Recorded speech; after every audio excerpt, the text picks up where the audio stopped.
একটা গ্রামে থাকত এক বিশাল মুরগি, এত বড় যে তার এক ডানা দিয়েই পুরো ছাউনি ঢেকে যেত।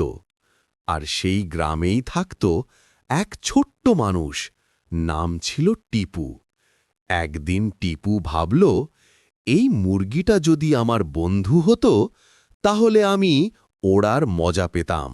সে প্রতিদিন মুরগির জন্য ভাত আর পানি নিয়ে যেত। ধীরে ধীরে তারা বন্ধু হয়ে গেল। একদিন ঝড় উঠল, সব ঘরবাড়ি উড়ে যাচ্ছিল, কিন্তু বড় মুরগি তার ডানা মেলে টিপুকে বাঁচিয়ে রাখল। পরদিন সকাল, সূর্য উঠেছে, গ্রামের সবাই দেখল ছোট মানুষ টিপু বসে আছে মুরগির পিঠে নায়কের মতো। সবাই বলল, ছোট মানুষ, বড় হৃদয়।